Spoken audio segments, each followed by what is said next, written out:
Sid James, Lost Interview, Then Tony went on 1972. And he was doing marvellously well, old Tone.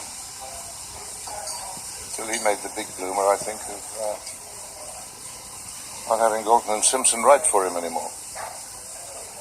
And that's where things started to go wrong for the boy. But anyway, we're not talking about Tony now. I think enough to consider about Tony. And then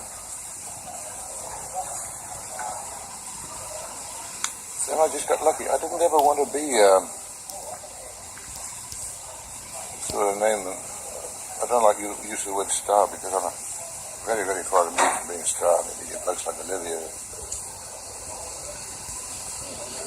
Newman, and these fellows. These are stars, you know. I mean, they're really Burton and Liz Taylor. These are all sort of. The bloody word is so thrown about and so misused. You know, everybody whose name's above the title is called a star.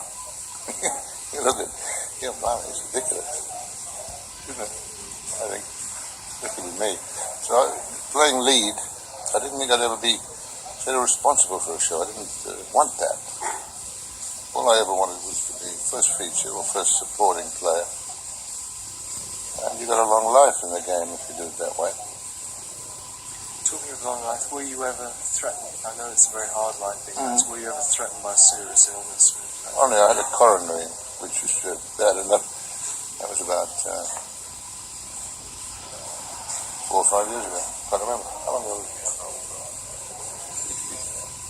About 4 or 5 years ago. So I had a coronary, a nasty one. And I wasn't able to work for about 6 months or so. But I was lucky there because Jerry wanted me back in Carry On Doctor. Yeah, Carry On Doctor. And it was my first job after the coronary. And they wrote in a part for me as a patient. I was in bed most of the time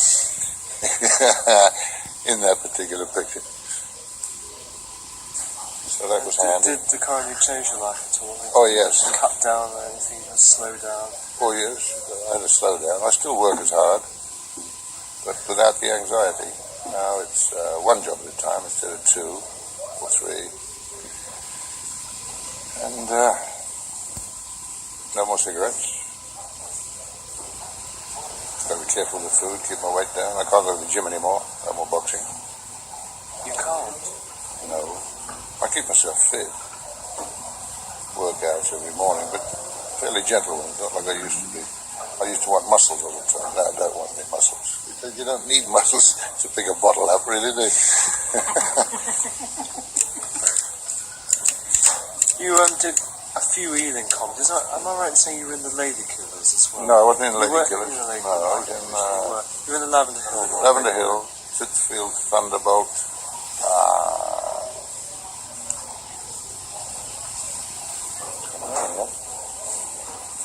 You'd know by looking through the records. I simply cannot remember.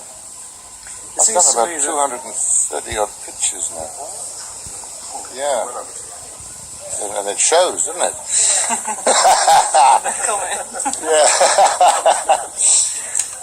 Did you feel that perhaps the Ealing comedies were a bit more nearer to the spirit of English humour than perhaps the Carry Ons are? I mean, everyone says, Carry Ons is typically English humour. You can't possibly compare them.